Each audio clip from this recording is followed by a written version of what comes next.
네, 오늘은 사도행전 20장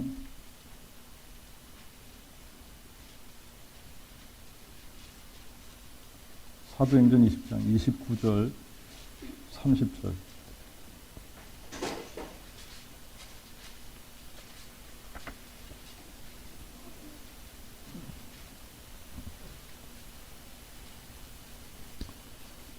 사도행전 20장 29절 30절 두 군데 두 구절.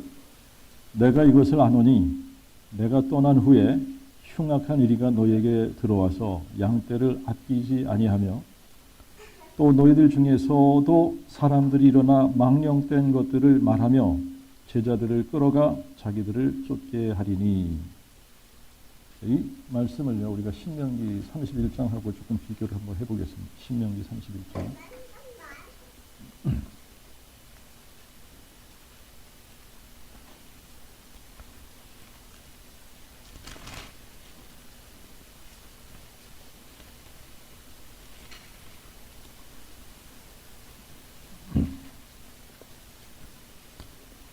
신명기 31장 20절, 21절 그리고 29절 이렇게 세 절을 한번 읽어보겠습니다. 내가 그들의 조상에게 맹세한 바 젖과 꿀이 흐르는 땅으로 그들을 인도하여 드린 후에 그들이 먹어 배부르고 풍족하게 되면 돌이켜 다른 신들을 섬기며 나를 멸시하여 내 언약을 어기리니 그들이 재앙과 환난을 당할 때에 그들의 자손이 잊지 않고 부르던 이 노래가 그들 앞에 증인처럼 되리라. 나는 내가 맹세한 땅으로 그들을 인도하여 드리기 전에 오늘날 그들의 상상하는 바를 아노라. 29절입니다. 내가 알거니와 내가 죽은 후에 너희가 스스로 부패하여 내가 너에게 명한 길을 떠나서 여호와의 목전에 악을 행하여 너희의 손으로 하는 일로 그를 경록케 함으로 너희가 훗날에 재앙을 당하게 되리라 하니라. 이 부분을요, 우리 사도행전 20장에 바울이 지금 이제 이 밀레도에서 에베소 장로들을 청해서 지금 이렇게 하는 이야기 중에 바울이 뭐라 그러냐면 내가 이것을 아는데 내가 떠난 후에 흉악한 이리가 너희에게 들어와서 양떼를 아끼지 아니하며 또 너희들 중에서도 사람들이 일어나 망령된 것들을 말하며 제자들을 끌어가 자기들을 쫓게 하리라 그랬습니다.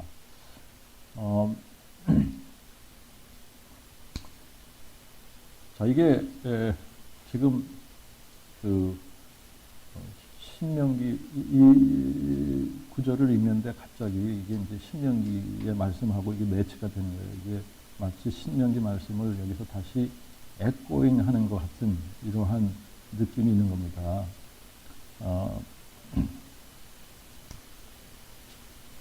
지금 우리가 이제 이 교회를 바라보면서 야, 이 교회가 참 타락했다 이렇게 이야기하는 사람들은 많이 있습니다. 교회가 정말 문제가 있다. 교회들이 타락을 했다. 이렇게 그 자기 오피니언을 내서 정말 교회가 문제가 있다, 교회가 타락했다 이렇게 얘기하는 사람들은 많이 있는데 그런데 이게 복음이 변질돼서 그런 거야 라고 얘기하는 사람은 많이 없는 거예요. 그래서 이제 오늘은 어떤 부분을 우리가 좀 살펴보려고 하느냐면 복음이 변질되면 이 변질된 복음에서 변질된 교회가 나오는 거거든요. 그런데 이제 이 시대를 이렇게 역사가 흐르면서 어느 한 순간에 어느 한 시점에서 이게 이제 서서히 그렇게 된 거겠지만 이 정말 사도들이 선포했던 그 복음이 변질되기 시작을 해서 지금까지 내려온 거다라고 하는 겁니다. 그래서 이제 오늘은 이제 그 부분을 우리가 좀 살펴볼 텐데 우리 이제 늘 우리가 지금 이 복음을 선포하면서 이 복음이 뭐냐? 성경은 분명하게 복음은 이렇다라고 우리에게 가르쳐주고 있는 그 성경 구절이 로마서 1장 2절부터 4절입니다. 그래서 거기를 다시 한번 보겠어요. 이 복음은 하나님이 선지자를 통하여 성경에 미리 약속하신 그의 아들에 관한 것으로 그가 육신으로는 다윗의 혈통에서 나셨으나 성결의 영으로 죽은 자들 가운데서 부활하시어 능력으로 하나님의 아들로 인정되셨으니 곧 예수 그리스도 우리 주님이시라. 자, 그리고 우리 16절, 17절을 또 한번 읽겠습니다. 16절에 가서 보면 내가 그리스도의 복음을 부끄러워하지 아니하노니 이 복음은 모든 믿는 자에게 구원을 주시는 하나님의 능력이 됨이니 첫째는 유대인에게요 또한 헬라인에게로다. 또 복음에는 하나님의 의가 나타나서 믿음으로 믿음에 이르게 하나니 기록된 바 의인은 믿음으로 말미암아 살리라 함과 같으니라. 자, 그리고 우리가 한 군데 더 가서 보겠습니다. 고린도전서 1장 21절을 보겠습니다. 고린도전서 1장 21절. 고린도전서 1장 21절에는 하나님의 지혜로 보건대 세상은 자기의 지혜로 하나님을 알지 못하는 거로 하나님은 전도에 미련한 것. 여기 전도에 미련한 것을 뭘로 고쳐서 읽어야 된다 그랬죠? 복음 선포에 미련한 것. 하나님은 복음 선포에 미련한 것을 통하여 믿는 자들을 구원하시기를 기뻐하시느니라. 이랬습니다. 여러분 이 세상에서 사람들에게 가장 중요한 메시지가 있다면 여러분 인간 세상에서 이게 사람들에게 가장 중요한 것을 이제 찾으라 그러면 이게 복음이에요. 복음 메시지가 사람들에게는 가장 중요한 겁니다.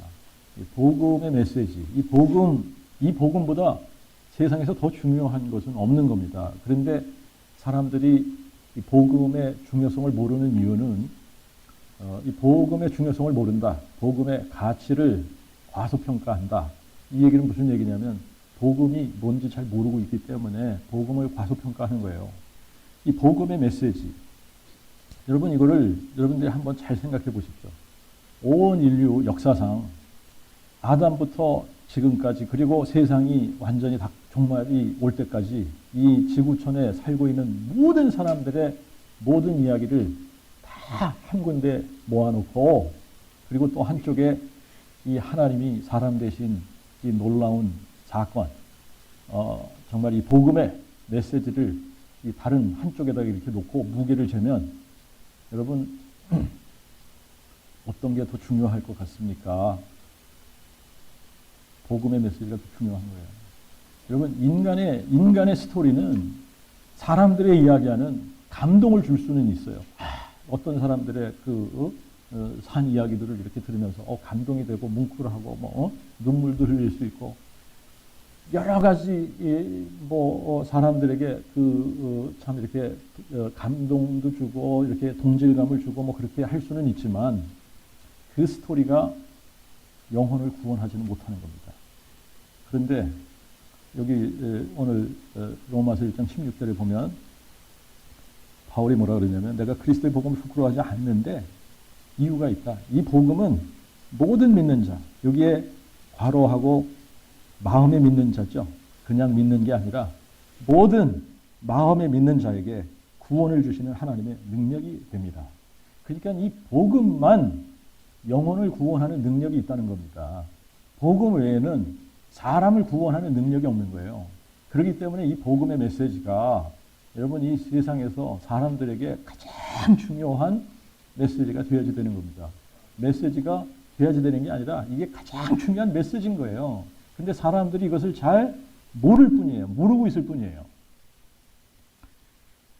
그 어떤 메시지도 사람을 구원할 수 있는 능력이 없는데 정말 이 복음의 메시지만 영혼을 구원할 수 있기 때문에 15절에도 보면 바울이 뭐라 그러냐면 그러므로 나는 할 수 있는 대로 로마에 있는 너에게도 복음 전하기를 원한다. 여러분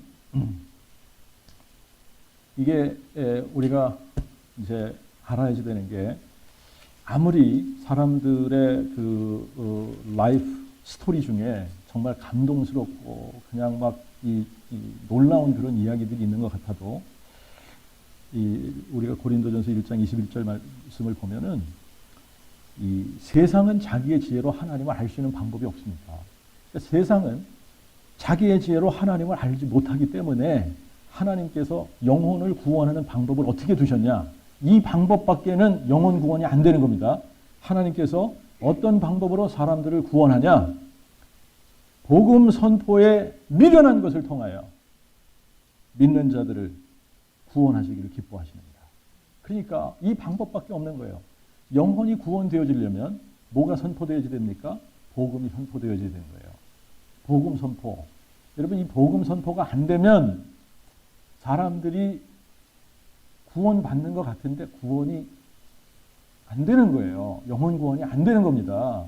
그래서 이게 이제 사람들이 막 간증하고 뭐 이러는 거, 이거를 보면은 이게 감동은 되죠. 감동은 되고 같이 뭐 나도 그랬었는데 그러면서 거기까지는 갈 수 있어요. 그런데 구원까지는 못 가는 거예요. 잠시 가슴이 뭉클하고 그래서 뭐 이렇게 그 스토리의 그런 부분들하고 동질감을 가지고 뭐 그럴 수는 있지만 어디까지 이르질 못하느냐? 구원에 이르지는 못하는 거예요. 무엇만이 우리를 구원에 이르게 하냐? 이 복음. 이 복음이 선포되어질 때, 이 복음 선포를 통해 하나님께서는 믿는 자들을 구원하시기를 기뻐하신다 그랬습니다. 그러니까 영혼 구원이 어떻게 이루어지느냐? 복음 선포를 통해서 이루어지는 겁니다. 그런데 이제 뭐가 문제냐면 복음이라고 하는 것을 자기들 나름대로 해석하지 않습니까? 복음은 이런 거야 그러고. 오래전에 제가 누구에게 이렇게 대화를 하다가 복음이 뭐야? 그랬더니 십자가 보혈. 십자가 보혈이 복음이지. 그래서 이제 그게 복음이 아니야. 이게 복음이야. 그리고 복음을 쭉 설명을 해줬더니 그거 나 혼자 듣기 아까우니까 그거 유튜브에 좀 올려라 그러더라고요. 근데 참 뭐 제가 유튜브에 설교를 올리는 것도 잘 몰랐을 뿐더러 제 설교를 거기다가 올려야겠다, 뭐 사람들이 많이 들어야겠다 이런 생각을 하지도 않았단 말입니다. 근데 어느 날 이제 윤우가 우리 교회 웹사이트에 안 올라간다는 거예요. 설교 업로드를 하는데 안 올라가. 그래서 이제 유튜브에 올리기 시작한 게 지금까지 이렇게 유튜브에 올라가고 있는데 여러분 이제 저도 목회 20년 하는 동안 이게 몰랐었다 그랬잖아요. 복음의 초점이 십자가에 가 있었다 그랬잖아요. 자, 그런데 정말 하나님의 은혜로 이 복음이 마음에 깨달아지고, 이게 중요한 겁니다. 어디에 깨달아져요? 마음에 깨달아지니까 믿어지는 거예요. 마음에 깨달아지니까 마음에 믿는 거고, 그러니까 회개하게 되는 겁니다. 여러분, 이게 목사로서 굉장히 이게 창피한 일 아니겠습니까? 20년을 목회했는데 성경을 꽤 많이 읽었다고 그래도 이렇게 자부했는데 복음을 몰랐다. 이게 굉장히 속된 표현으로 하면은 쪽팔린 얘기입니다. 그런데 제가 이렇게 아무런 부끄러움 없이 목회 20년 하는 동안 내가 복음을 몰랐었다라고 얘기하는 이유는 이게 사실이기 때문에 그러는 거예요. 정말 제가 회개하는 마음이 들었기 때문에, 회개했기 때문에 그러는 겁니다.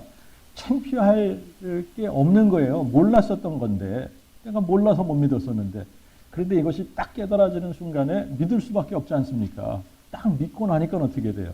안 믿었었구나. 내가 마음에 믿었던 게 아니구나. 머리로, 지식으로 알고 있었던 거구나. 이게 너무나 선명하니까 고백 안 할 수 없는 거잖아요. 그죠? 자, 그런데 이제 그 복음이 마음에 깨달아지고 나서부터 이제 이 3년 동안 줄기차게 제가 복음을 전하는데 처음에는 이 복음 설교를 어떻게 해야 될지 모르겠더라고요. 이 처음에는 진짜 이 복음 설교 어떻게 하지? 아이들을 만나서 복음 전할 때 계속 전해 왔었는데 근데 초점이 잘못된 거를 알았단 말입니다. 그래서 정말 이 부활에 포커스를 맞춰서 복음을 다시 전해야 되는데 제가 성경을 많이 읽은 사람 중에 한 사람인데도 불구하고 이거를 매주일 복음 설교를 하려니까 어떻게 이거를 해야지 될지 모르겠는 거예요. 그렇다고 해서 똑같은 설교를 그냥 매주일 반복하는 그런 설교를 해야지 되냐? 그것도 아닌 것 같고, 이거를 정말 이제부터는 내가 주님 앞에 서는 그날까지 정말 이 복음인데, 이 복음, 이거를 전하지 않을 수 없는데, 이거를 매주일, 그리고 만나는 사람들마다 내가 이 복음을 선포해야 되는데, 이게 처음에는 어떻게 해야 될지 암담하더라고요. 자, 그런데 이제 이거는 제가 자랑으로 얘기하는 게 아닙니다.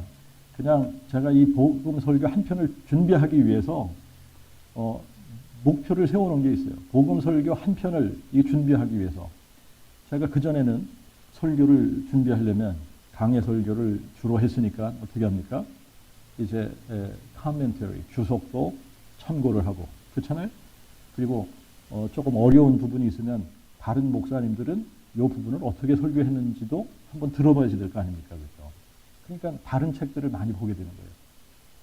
자, 이제 이 복음 설교를 하는 데 있어서는 여러분 다른 카멘터리를 읽고 이럴 필요가 없지 않습니까?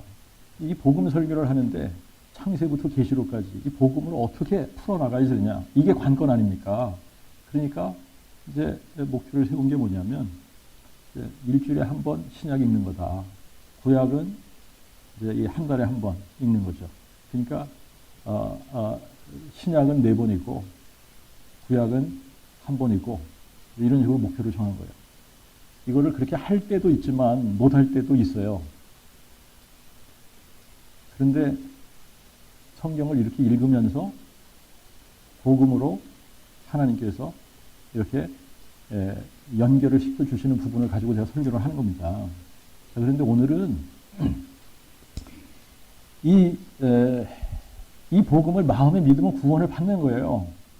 복음을 마음에 믿으면 구원을 받는 거고, 정말 이렇게 복음 설교를 계속 해나가다가 보니까 정말 하나님께서 이 부분들을 점점 더 깊게 깨닫게 해주시니까 복음, 이 예수가 그리스도라고 하는 것이 이게 어떤 의미를 갖고 있는지 이게 너무나 선명해지는 거고, 여러분 이 복음 자체가 하나님이 사람 되신 이 놀라운 이야기인데 이것이 비밀이 아닐 수가 없는 거예요. 그래서 이것을 비밀이라고 그러는 거예요. 복음의 비밀, 그리스도의 비밀.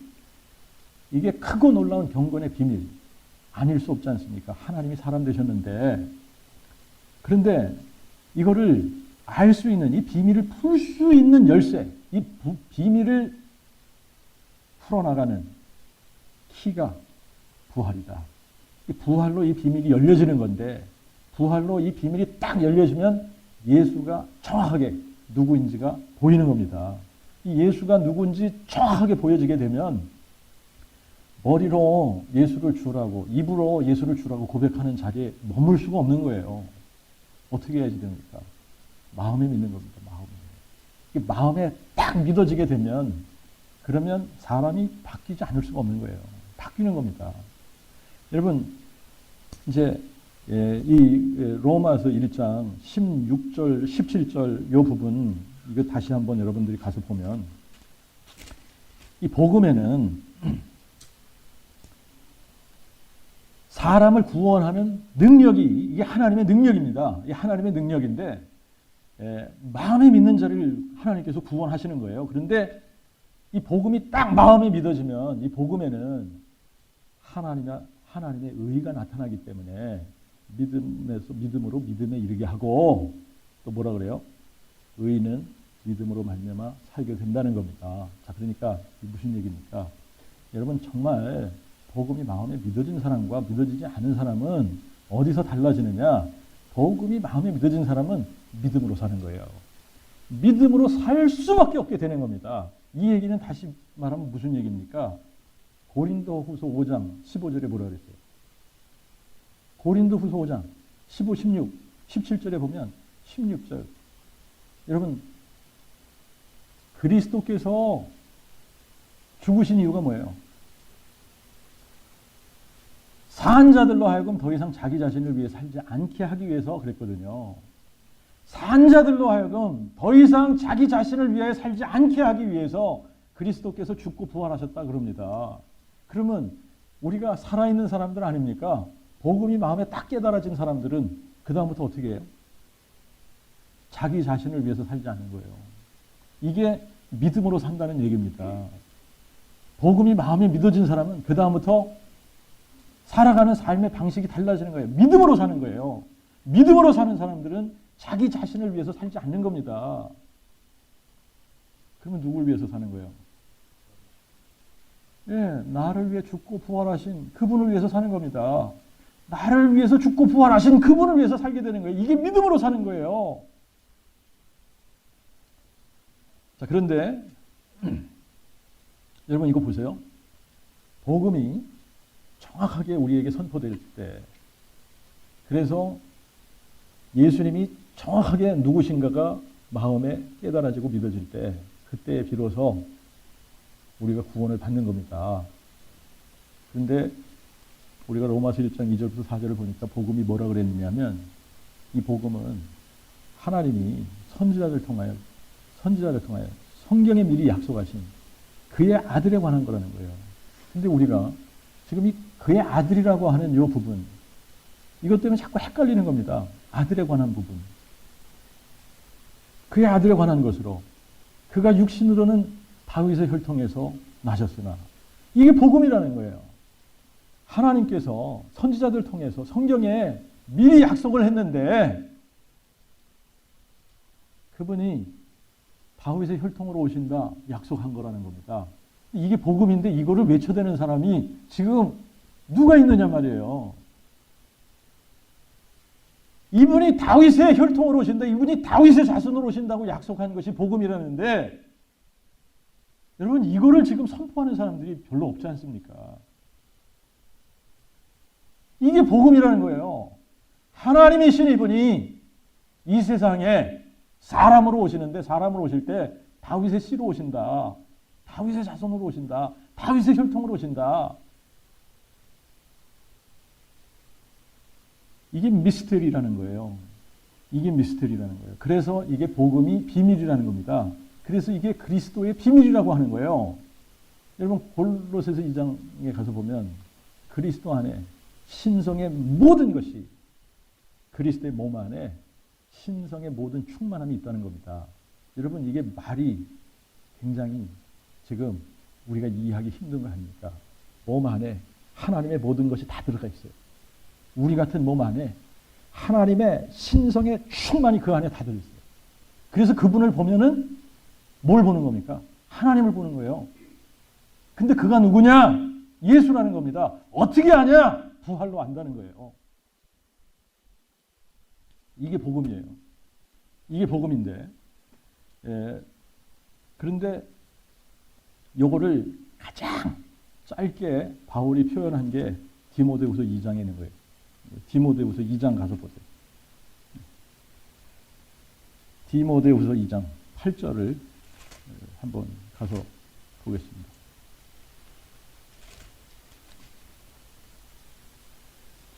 바울이 이 지금 로마서 1장 2절부터 4절에 있는 내용을 그냥 한 절로 함축해 보세요.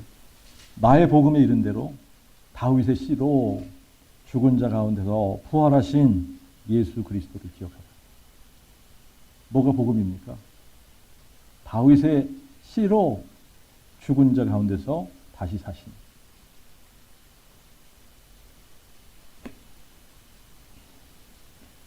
근데 우리가 이 그리스도가 도대체 누구냐? 로마서 9장 5절에 보니까 이렇게 표현을 했어요. 이 그리스도, 이분이 누구냐? 저는 만물 위에 계셔서 세세에 찬송 받으실 하나님이시라. 아멘. 그리스도가 누구라고요? 만물 위에 계셔서 세세에 찬송 받으실 하나님이시라. 그런데 만물 위에 계셔서 세세에 찬송 받으실 이 하나님이 뭐가 되셨다는 겁니까? 사람이 돼서 이 땅에 오셨다는 거예요. 근데 이거를 우리는 굉장히 그냥 너무나 당연한 것처럼 아무런 감동도 없이 얘기한단 말입니다. 근데 여러분 잘 생각해 보세요. 너무너무나 감동적인 이야기인 거예요, 이게. 하나님이 사람이 되셨다는 게. 이거를 어떻게 우리가 감동 없이 머리로 그냥 받을 때는 아무런 감동이 없는 겁니다. 그런데 이게 딱 마음에 믿어지고 나면 이 엄청난 감격과 감동이 있는 거예요. 어떻게 하나님이, 그 전능자 하나님이, 나를 창조하신 창조주 하나님이 어떻게 나와 같은 몸으로 이 땅에 오신다는 얘기예요. 그래서 이것을 비밀이라고 하는 건데, 이 비밀이 풀려지는 유일한 길이 부활이라는 겁니다. 이 부활 사건이 아니면 비밀이 풀려질 수가 없어요. 이 부활 사건이 아니면 절대로 예수가 누구인지를 알아볼 방법이 없는 겁니다. 여러분, 그래서 초대교회는 교회가 세워지는 것 자체가 사도들이 선포한 그 복음 위에 교회가 세워진 거예요. 믿으시죠? 교회가 어떻게 세워졌습니까? 성령께서 강림하신 다음에 사도들의 입을 열어 이 복음을 선포한 겁니다. 그래서 사도행전 2장에 가서 보면 어떻게 됐어요? 사도들이 입을 열어서 이 복음을 선포하는데 똑같은 복음 아닙니까? 다윗은 선지자인 거로 다윗이 뭘 알았다는 거예요? 자기의 허리의 열매 중에 그리스도가 일어나셔서 자기의 보좌 위에 앉을 것을 알았단 말입니다. 그리고 또 뭘 봤다는 거죠?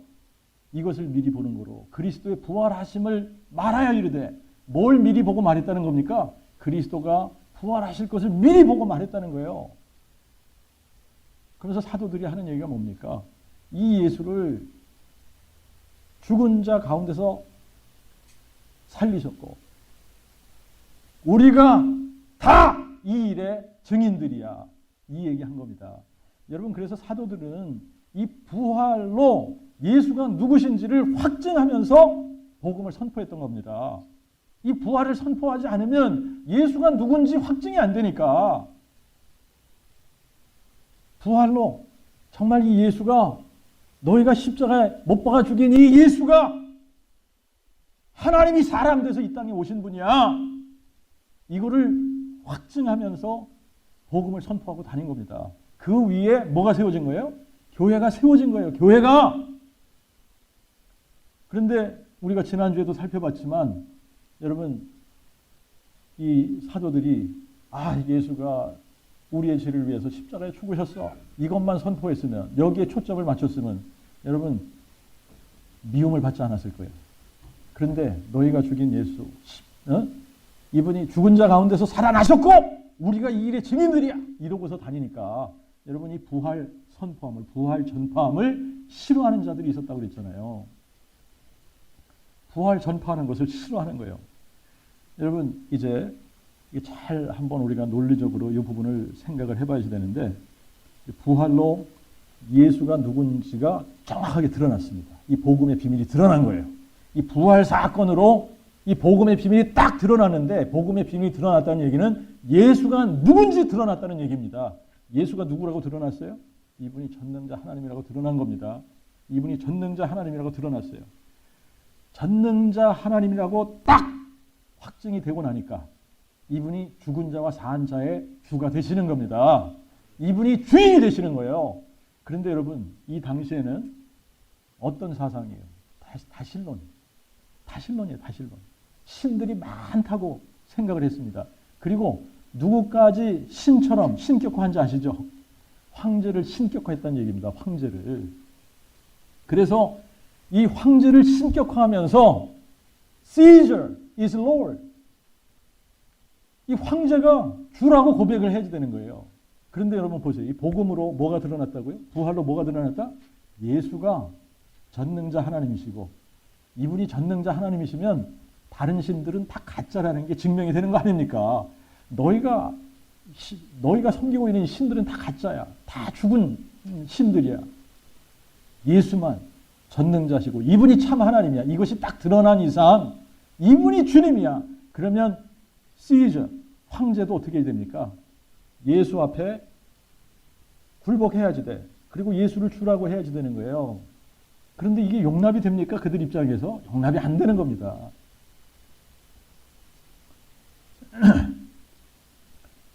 이 부활로 드러난 게 뭐예요? 예수가 창조주 하나님이라는 게 드러난 거예요. 이분이 만물을 창조하신 창조주 하나님이시고 이분이 우리의 창조주신 겁니다. 이분이 우리의 창조주시면 그분이 진짜 아버지신 거예요. 이게 드러나 버린 거예요. 이분이 죽은 자 가운데서 다시 살아남으로 무엇이 확증됐냐? 나는 부활이요 생명이다 라고 하신 그 말씀이 진짜 증명이 된 거예요. 이분이 죽은 자를 살리시는 분이구나. 이게 증명이 된 거예요. 이분이 그러면 사람 되신 이유가 뭐냐 도대체? 이분이 사람 되신 이유가 뭐냐? 이분이 사람 되신 이유가 뭐냐? 자녀들이 혈과 육에 참여하는 거로. 그분이 친히 만드신 그분의 자녀들이 혈과 육에 참여하니까 그런데 이 혈과 육에 참여한 그분의 자녀들이 뭐하고 있는 거예요? 죽음을 두려워해서 평생 동안 종노릇하고 있거든요. 마귀의 종노릇하고 있거든요. 그러니까 이분이 친히 혈과 육에 참여하셔서 뭐 하려고 오셨다고요? 마귀를 멸하러 오신 겁니다. 마귀를 멸해서 어떻게 하시려고? 죽음을 두려워하여 평생 동안 종노릇하는 자녀들을 마귀의 권세에서 해방시켜 주려고 오신 거예요. 이거를 어떻게 알겠습니까? 뭘로 하는 거예요? 부활로 하는 거예요. 이분이 뭘로 승리하셨습니까? 부활로 승리하신 거예요. 부활로 마귀를 멸하신 겁니다. 그러니까 이게 선명하게 부활로 보여줘야 정말 예수님이 진짜 참 하나님이시구나. 근데 이 참 하나님이 사람이 돼서 이 땅에 오신 분이 이 예수 이분이구나. 이게 보여져야 마음이 믿는 겁니다. 자, 그런데 사도들이 이거를 증거하지 않았다면, 여러분, 사도들이 이거 증거하지 않았다. 사도들이 다 십자가에 초점을 맞춰서 예수가 우리를 위해서 십자가에 죽으셨어! 이러고 다 다녔다 그러면 얘들이 순교당했겠습니까?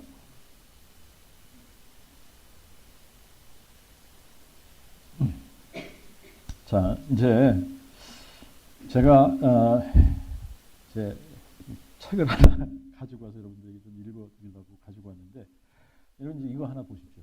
현실적으로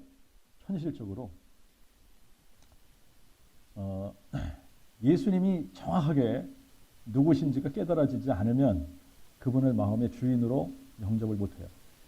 입술로는 할 수 있어요. 머리로는 할 수 있어요. 마음에는 안 믿어지는 겁니다. 자, 여러분 정확하게 예수님이 누구신지가 보일 때에 우리가 정말 마음에 이 복음을 믿게 되고, 복음을 마음에 믿으면 구원받게 되고, 구원받으면 믿음으로 사는 겁니다. 눈에 보여지는 걸로 사는 게 아니라 믿음으로 살고, 믿음으로 사는 사람들은 자기 자신을 위해 살지 않고 나를 위해 죽고 부활하신 그분을 위해 사는 겁니다. 여러분, 그러면 교회가 변질될 수 있어요, 없어요? 변질이 안 되는 거죠.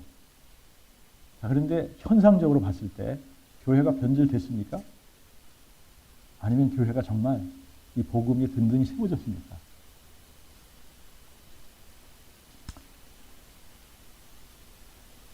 현실적으로 나타나는 문제를 우리가 보면 교회가 타락했어요. 언제부터 타락했냐? 굉장히 오래전부터 타락했습니다. 그래서 종교개혁이 한 번 일어났습니다. 종교개혁이 일어났지만 그래도 타락해요. 타락한 거는 여전해.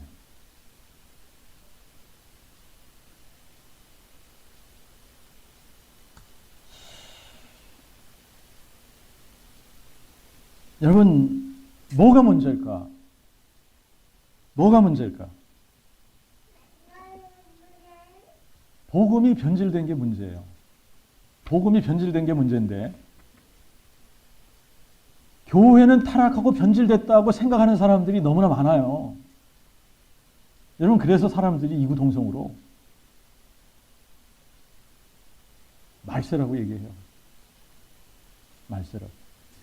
교회를 보니까 이게 너무 타락한 게 보여지고, 그래서 교회가 타락하고 변질됐다라고 생각하는 사람들은 많은데 복음이 변질됐다고 생각하는 사람들은 적다는 얘기예요. 얼마 없다는 얘기입니다.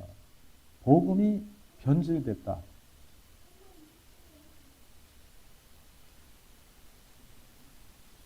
자, 이제 다시 한번 논리적으로 생각하는 겁니다. 교회는 어디 위에 세워진다고요? 복음 위에 세워지는 거예요. 복음 위에. 복음 위에 세워진 겁니다.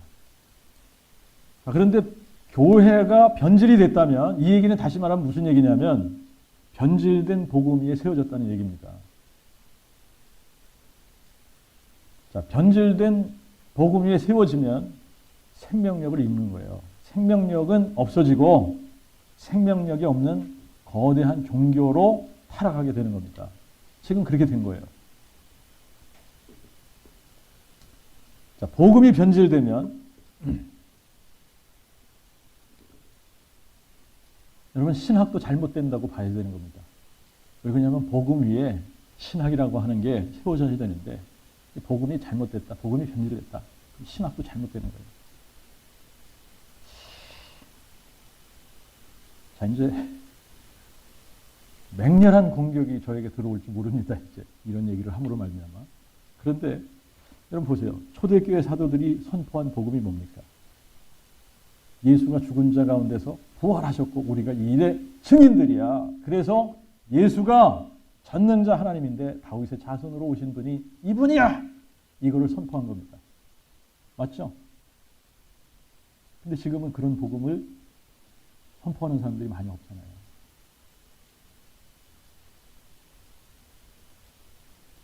지금 선포하는 이 복음의 초점은 어디에 맞춰져 있다고 그랬어요?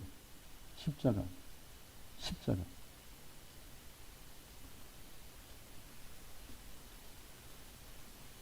역사의 책을 이제 읽어보니까 이게 너무나 정확하게 기록이 되어져 있어요. 제가 이제 The Story of Christianity, 기독교의 이야기, 기독교의 이야기, Volume 1입니다. 이게 이제 저스트 곤잘레스라고 하는 예일에서 박사학위 받은 사람이 쓴 책인데, 이 Volume 1은 The Early Church to the Dawn of the Reformation. 이제 이 초대교회부터 시작해서 종교 개혁까지 역사가 이제 발륨에 있는 겁니다. 이제 제가 도대체 지금 뭐 이렇게 페이퍼를 써내면서도 이제 이 복음에 대한 걸로 계속 연결을 해서 이렇게 페이퍼를 써내 가는데 이제 참 이거를 읽는 사람들이 잘 이해, 동감을 못하는 거예요. 자꾸 이제 복음이 잘못됐다라고 생각을 못하는 겁니다. 복음이 잘못됐다고 생각을 못하는 거예요. 그래서 제가 이제 이 달라스에서 공부하면서 그때의 교과서로 쓰던 이 책입니다. 이게 역사신학의 교과서로 이제 쓰던 책을 제가 꺼내서 다시 한번 읽기 시작을 했어요. 다시 한번 읽기 시작을 하다가 깜짝 놀랐습니다. 그래서 이제 요 Volume 1 페이지 2원입니다. 요 20페이지에 뭐라고 지금 이 닥터 곤잘레스가 여기다 뭐라고 기록을 했는지 한번 제가 읽어드리고 요거를 번역을 해드릴게요. 나보다 발음이 좋은 사람을 하나 불러가지고 좀 시켜볼까요? 진영이 시켜볼까요? 진영이 와서 이거 좀 읽어보고 이거 좀 번역 좀 해봐봐.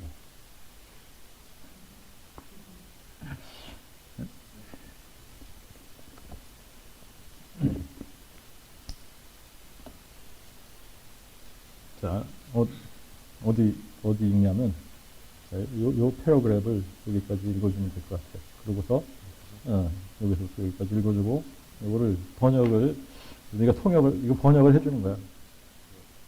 가만 있어. 자, 마이크 대고 해야지. 자, 내가 대줄게. 자,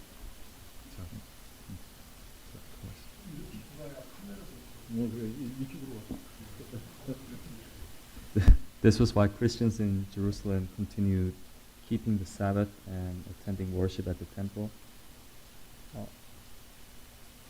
이것이 예루살렘에 있는 크리스천들이 안식일을 지키고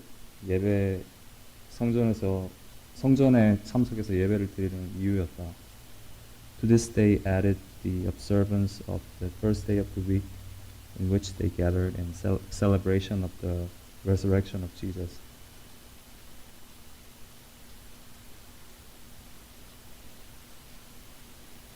여기에 그 주의 첫날을 지키는 것을 더했는데 그것은 예수의 부활을 셀러브레이트 하기 위한 것이었다.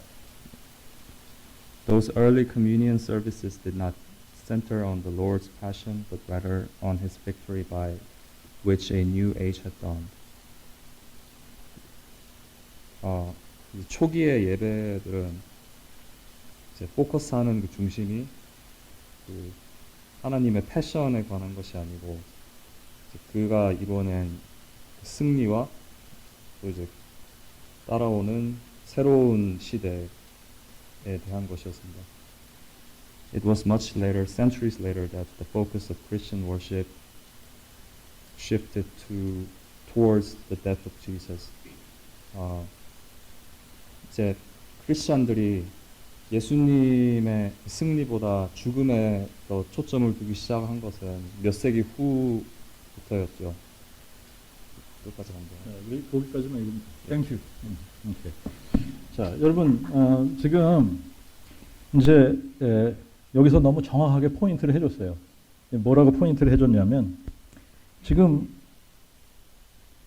이 초대교회에서는 자기네가 유대교에서부터 분리되어져 나왔다는 생각을 못한 겁니다. 왜 그러냐면 이 사람들이 다 유대인들이잖아요. 그죠? 안식일을 지키던 사람들인데 그런데 이제 예수가 자기네들이 십자가에 죽인 그 예수가 부활하셨고 이분이 정말 자기네들이 기다리던 메시아 그리스도구나 이게 이제 마음이 믿어져서 교회가 세워진 겁니다. 그러니까 안식일에도 성전에 가서 지켰고 또 언제 또 모였다는 거예요. 그 주의 첫날 그 주의 첫날 또 예배 드리기 위해서 또 모인 겁니다. 근데 이 주의 첫날 이들의 포커스가 뭐가 아니었다고요? 주님의 패션, 주님의 고난에 중심을 둔 것이 아니라 뭐에 중심을 뒀다는 거예요? 예수의 부활! 예수의 부활을 셀러브레이트 하기 위해서 모였다는 겁니다. 예수의 부활을 셀러브레이트 하기 위해서 모였고 그들의 성찬 예식이 예수님의 십자가의 죽음에 초점을 둔 것이 아니었다라고 하는 거예요. 뭐에 초점을 뒀다는 거예요?